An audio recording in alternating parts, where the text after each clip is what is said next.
most of the European startups, if something, are undervalued. If you want to do 1 billion, 2 billion rounds, it will be very difficult. And even Germany or France, even our friends who just departed the UK, they don't have the capability of doing such syndicacy for rounds of investment. Altogether we might do, but not as single countries. Do a business plan and scratch it. It's not about the business plan, it's not about what you have written. It's about learning all the skills that are needed to build a business plan. If it doesn't work, kill it as fast as you can and start the next one.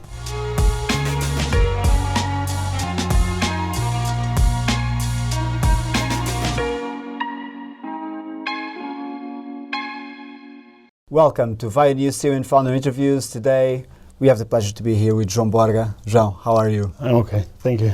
So you're the director of Startup Portugal, an organization that has been doing so much for startups in Portugal. But before that, I want to go a little bit through your background. Thank you for the opportunity. Well, I'm just like any other entrepreneur. I've done my academics, so I'm a MBA from Manchester Business School. I've developed big projects for other companies, and then I started to get that little inch of solving problems by yourself and developing your own projects.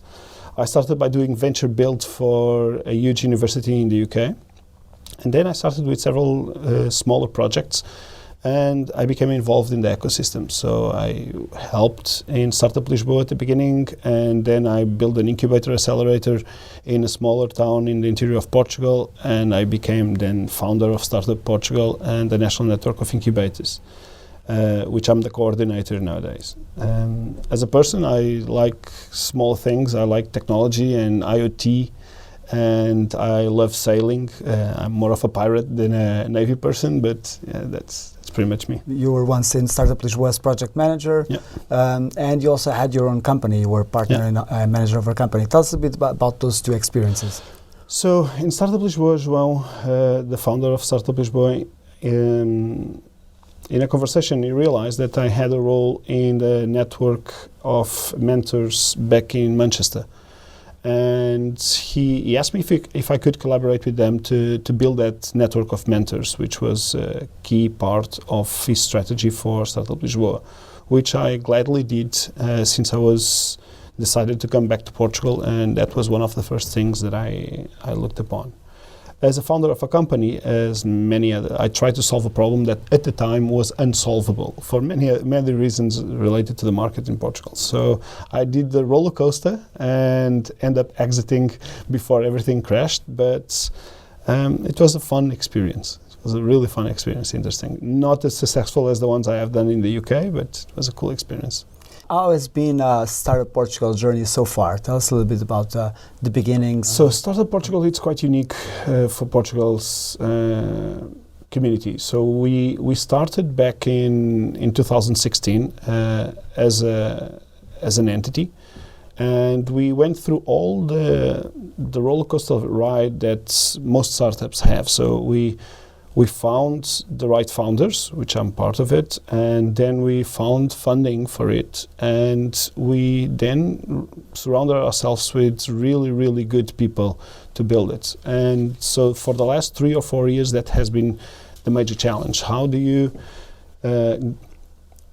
grow and create value by using the tools and the skills of the people who are around you? And I think we've been successful on it. So, but it's like a startup. You never know. You never know. The launch of your next product, it's always, again, a big exam or big test for everything that you have built.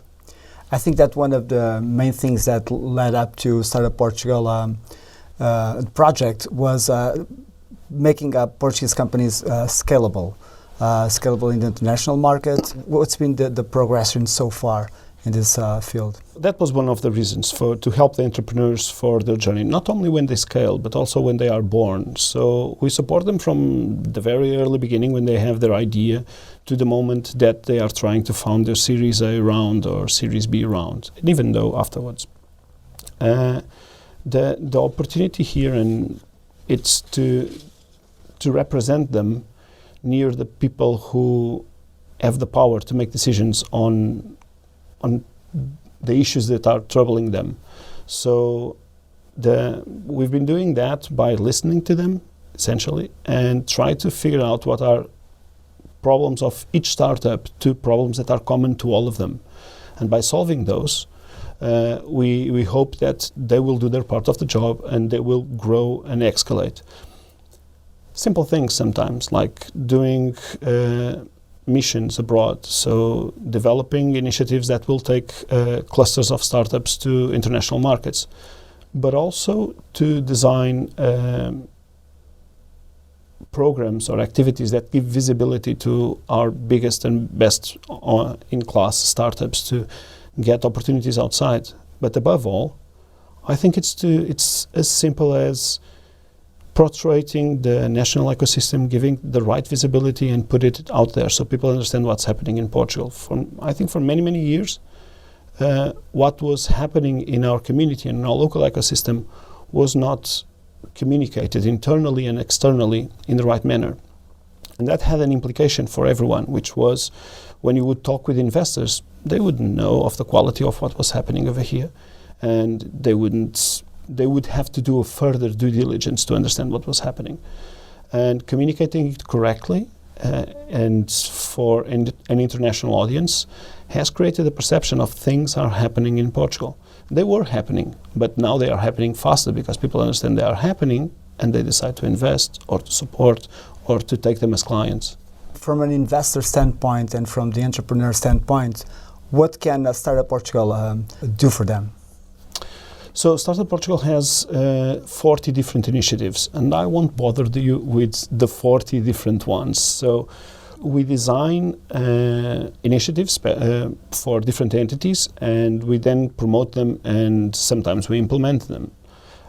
From an investor's point of view, we have initiatives such as the Startup Hub, which tries to map the whole ecosystem. So if you're trying to find a startup for a specific technology in Portugal, for instance, that could be a tool that didn't exist in the past and is constantly evolving, but it's dedicated to the national ecosystem and can help them. If you're looking to find partners to invest with, we also publish lists of investors in Portugal and who's active and who's doing deals, and that can help you to syndicate a deal for Portugal if you don't want to invest directly into a startup because you don't know the local details or if you are lost in the between the lines.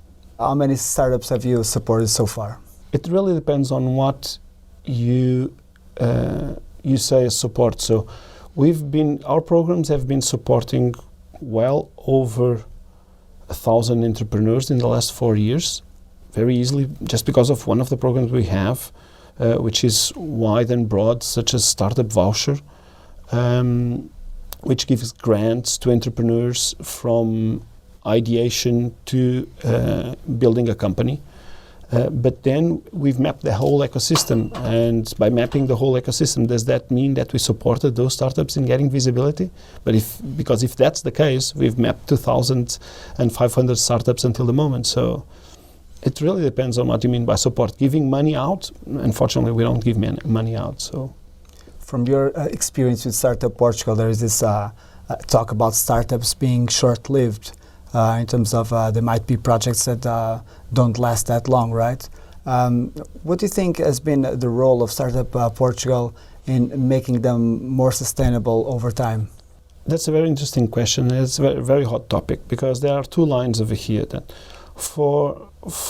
so looking at the perspective of an entrepreneur, I would like my project to last as much as I can, to make it live longer. And that's most of the times, or sometimes, not the ideal situation. You want to try the market, you want to validate if your idea works, and if it doesn't, just stop quickly and turn to the next one. So we've done a lot of things to help them survive and to have longer burn rate, to have longer lifetime expectancy, but that's some of the times not the ideal scenario. You want them to test market, see if it works, see if they are actually solving a problem, iterate once, 2, 3 times, and then if it's not the right thing, move on. And if you still have money in the bank, then you can build another idea and try to solve another problem, move forward. So to answer your question, there are incentives around to support your startup to have lower costs at the beginning, such as Vale de Incubação, which gives you 7,500 euros if you put 2,000 on it to support your expenses with an incubator or accelerator. That will cover most of your costs for the first year. And also the Startup Portugal program itself, which gives you a grant of 700 euros per founder for 2 founders for the first year. So that will create conditions for you to survive at least for the first year if you are coding or validating market or developing your business model. Further on, we have incentives for business angels. We have incentives for VC companies that can invest in you. So those will increase the survivability of a good project. Nevertheless, if it doesn't work, kill it as fast as you can and start the next one. That brings me to another topic, which is the relation to failure. So how are entrepreneurs, even investors maybe, but how are they coping, or how are they recovering from failure projects? So I know you may pivot a company, you can iterate, you can do a lot of stuff, but how are they, and how is Startup Portugal helping them move on? Miguel, if you ever had a startup, I don't know if you had, but failing, it's a very personal and emotional process. I think the best we can do is to have a booming startup ecosystem where the skills that you acquire while building your own startup can be used for other startups, that other founders can recognize in you that what failed, it wasn't you, it was the idea, the validation of that idea or that problem with the market, and they can pick up on your skills and bring you to another project and value what you've acquired. It's a learning process too, right? It's a learning process. So we do support people sharing their failure stories. We do support people not being condemned when ideas fail and projects fail. And we've come out several times in that, but I do believe it's more of an emotional process within each founder to reinvent himself and come back out than for us to develop a strategy for them to cope, because I think it's really personal. How Startup Portugal measure accomplishments?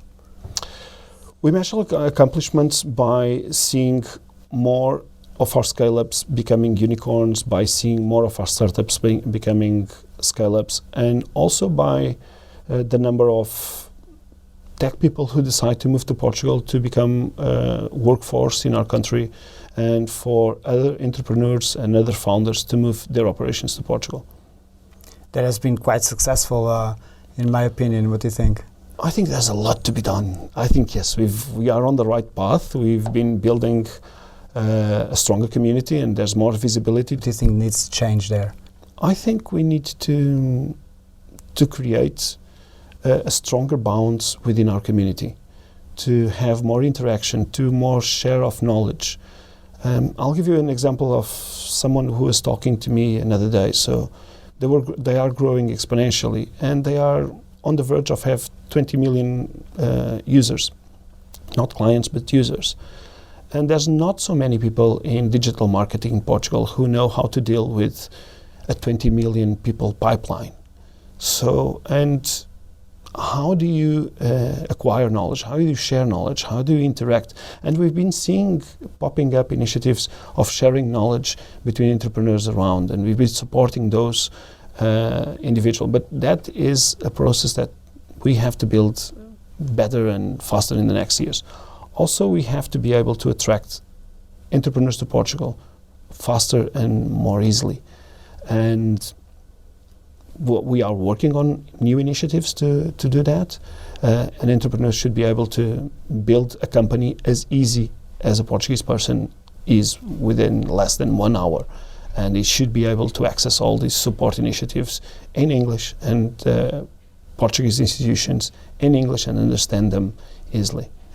Startup Portugal is a startup itself. What has it been doing over time to iterate and to become better? What we do is we look into the programs that we launch and the programs that we co-launch with other partners. We evaluate them and we suggest changes. We also talk directly with the people on the ground. So we do events and we do these things, but we don't do them just to showcase what we're doing. We do them because we want to listen.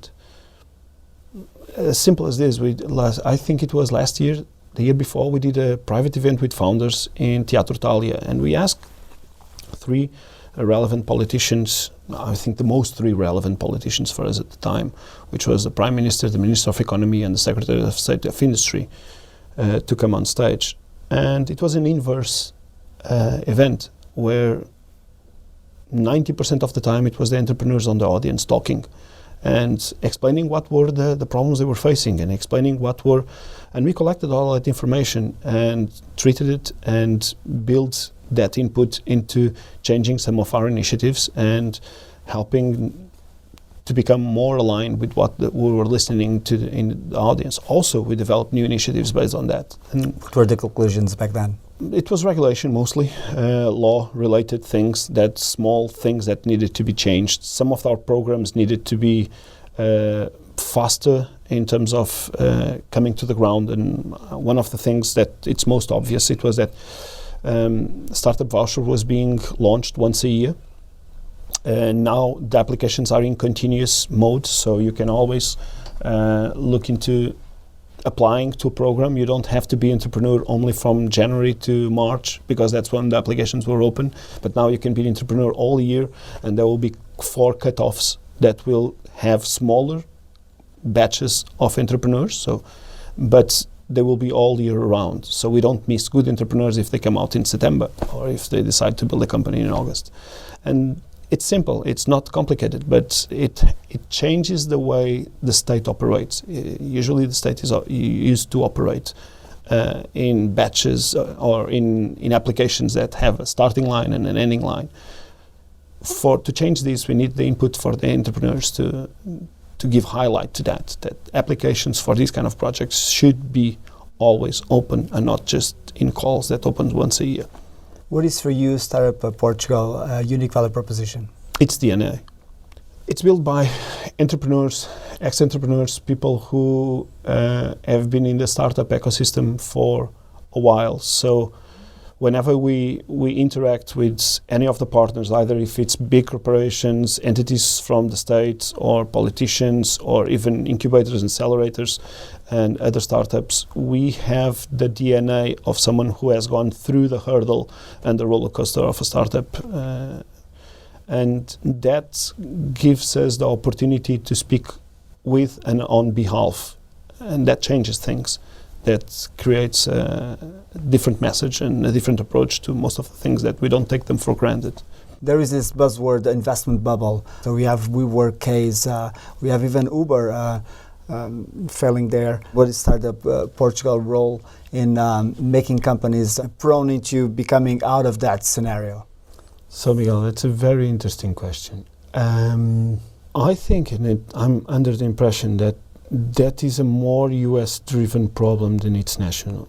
Particularly for Portugal, we have very low valuations for our companies at the moment. So there's and I'm not incentivizing a further bubble on the Portuguese startups, but there is huge opportunities in Portugal in that sense, and for many different reasons, for the local ecosystem investment strategy in the latest years, to the fact that we haven't seen crazy valuations for national startups. I think this is a more US problem than a European problem for a simple reason. US can aggregate funds from the whole North America and Canada into 2 or 3 investment areas in the US, and that brings the possibility of doing huge rounds of investment in startups. In Europe, that's not the case. So most of the funds are built around national initiatives or national players, which breaks apart the the volume of investment. So what I mean by this is that if you want to do 100, 200, 300 million rounds in Europe, if you are a really good project, you have to have a really cool technology and being on the way to the moon, but you will be able to do it. However, if you want to do 1 billion, 2 billion rounds, it will be very difficult. The reason for this is that the nature of these funds, it's located to the national players. And even Germany or France, even our friends who just departed the UK, they don't have the capability of doing such syndicacy for rounds of investment. Altogether we might do, but not as single countries. So this brings us to the scenario of high exponential valuations to investments, like we saw in WeWork. And that it's hard to happen over here because of this, because the valuations can be high, but the investments will be reasonably pulled down. And I think most of the European startups, if something, are undervalued. We're more than 10 years into an upcycle. What are startups doing in order to cope with a future recession coming in? There's no future recession coming in, and that's no. We just heard about Germany. They almost, but they stopped now. For real, startups are a different animal from normal industry recession and real estate recession. They're trying to solve problems. Most of the times, they're trying to solve problems by reducing costs and reducing hurdles. So we've seen it in Portugal when the recession hit in 2011, 13, because it was different from the rest of the world. 2008 was a drama, but not such a big drama. 2011, 13 was the worst for us. We actually saw more startups coming out. We actually saw an increase in the entrepreneur level. And one of the reasons is because people are trying to sort themselves out, to find their own things away from big corporations. The second thing is because it creates an opportunity to reduce costs. It creates an opportunity to solve problems in a leaner manner, in a faster manner. And with those opportunities emerges the possibility of having a founder or entrepreneur to build a good company that thrives on that. And I know many companies that came out in 2013 and 2012 that nowadays are good scale-ups, and they build their business models based on that, being lean, being frugal, and escalating their products exponentially.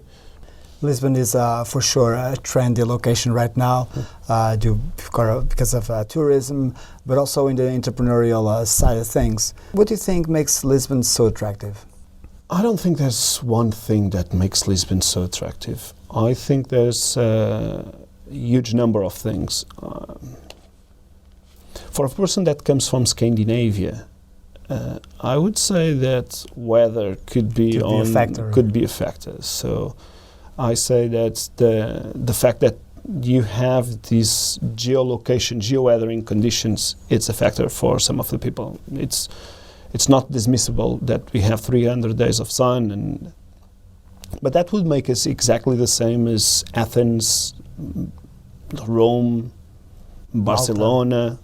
And that takes us to the second level of founders. So for other founders from the Central of Europe and from the US, I heard a couple of days ago that from someone who was building a team over here that this is the only place in the world where they can have an Israeli and an Iranian working on the same team, on the same floor, on the same room, and when they leave work, none of them still feel segregated in the society. Both of them feel welcome. And this is recognized in several rankings. It's one of the best places for expats to work. I'm not saying there is no issues in our community. Of course there is issues. There's always scope for work, but we are a welcoming country. And that also plays into the people who come and visit the city, that they feel welcome. They feel that they can build the company over here. They can build their scale-up or their tech operations or the department, and they will be lured to bring everyone else over here. And finally, I think there's a sense and whoever's in the community knows this. There's a sense that things are happening in Portugal. So you see amazing technology being developed amongst all these scale-ups. And when I say amazing technology, you see people working on AI, people working on machine learning, people working on IoT, people working on... And if you go to these meetups and if you meet some of the CTOs and the founders, there's a vibe. And people like to be around that vibe, because in the collision of these different ideas and tech teams, you build better products and you build further technology on what's available on the market. What lessons have you learned so far for you personally as director of Startup Portugal? Problems don't stand still. It's a nightmare. As soon as you start to work on a problem, to solve a problem for the community, it will mutate, it will change, and it will become a different animal. So, or you realize that the problem was others. So do not take for granted what you're trying to solve. Keep iterating, keep learning from the people on the ground. Even if after you launch, keep validating that you're actually solving the problem and not changing it to something different and trying to address something that wasn't what you started with. Surround yourselves by the best partners, and that was a really, really good learning curve in the beginning. And we finally got amazing founding partners, either both from the private part, so such as Amazon or Aptoid or many others, but also from the state institutions, Portugal Ventures, YAPME, SPGM, many others who've been supporting us in our journey for the last years. Get yourself an amazing team. Get yourself a team that you can trust and that can burn the midnight oil when you need it. But give them good conditions. Give them time also to relax when you're not on peak, because you will need them in the future. So don't burn them out. And lastly, I would say aim for the moon or for Mars, because it's out there. You can actually go after big, bold objectives, and if you really believe in them, things will build up for you to achieve them. What are the goals for Startup Portugal over the next 1 to 3 years? 1 to 3 years, we're looking into a more open ecosystem that can build projects that will go abroad and expand globally, but also an ecosystem that can support entrepreneurs and founders who coming from abroad to Portugal, and that has more communication drawn and built from scratch in English, and that has all the state institutions translating their websites for international entrepreneurs to understand the scope of what's around them. More venture capital activity, more investment, more syndicated investment with Portuguese and international founders. This is very important because it's a learning curve, and investment ecosystem in Portugal is not as experienced as other European and especially American investment ecosystems. So we need more international investors to partner with our national investors to build bigger ventures, more scalable ventures. And I would say finally, get more things out there that support our entrepreneurs. And this is broad because I need to listen to them, and if it's a 1 to 3 year program, 1 to 3 year scope, there's probably things that they are facing that we haven't heard about. And so it's broad in that sense. We need to do more things to help them solve the things that we don't know about yet.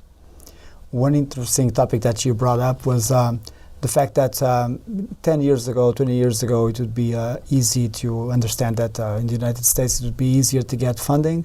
Now, today, Europe is a completely different place, I believe, and now it's become easier to get funding here.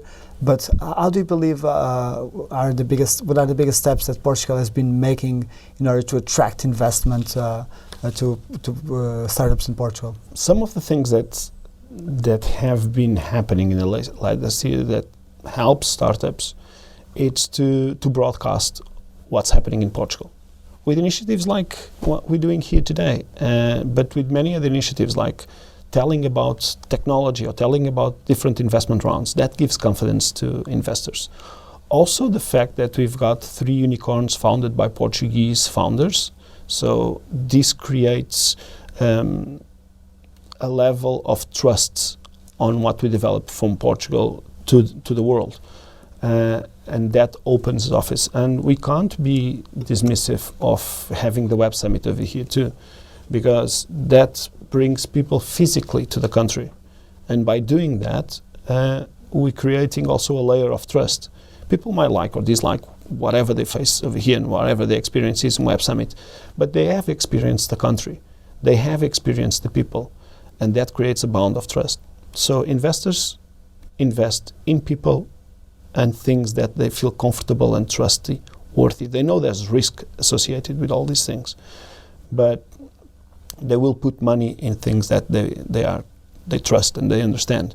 Having them travel over here and knowing about these things and listening to the people in video, in audio, and reading about it will create more trust, and they will be more keen to invest in initiatives that come from our country. How do you see the future of the startup ecosystem in Portugal? Bright. And tell us a good piece of advice you would give to young entrepreneurs. Set yourselves to the moon. Don't think about the 10 million market. Think about from scratch the problem that you're trying to solve. How does it iterate with the whole world, and how do you position yourselves for the future? You will be working on the problem locally probably in the beginning, but design it to be scalable, design it to go abroad. Do a business plan and scratch it. It's not about the business plan, it's not about what you have written. It's about learning all the skills that are needed to build a business plan. You will have to go from HR to marketing to social media to all these things. So it's about the journey. It's not about the output that you deliver. Do a good business model. Take time. Talk with other people. Talk with people who are solving similar problems, and listen to them. Share and get input out of it. Because in that journey of talking, your idea and your problem will mutate. And set yourself goals, set yourself timelines to build your idea and your project. Because if you don't, you will, certain stages where you aren't as confident as in others will drain your time, and you will find yourself out of money without having launched. And then launch easy, launch quickly, do an MVP and put it out here. Validate if the market is in need actually for that solution of the problem, because if it's not, kill it and change to another. João, thank you very much for this interview. My pleasure. Yeah.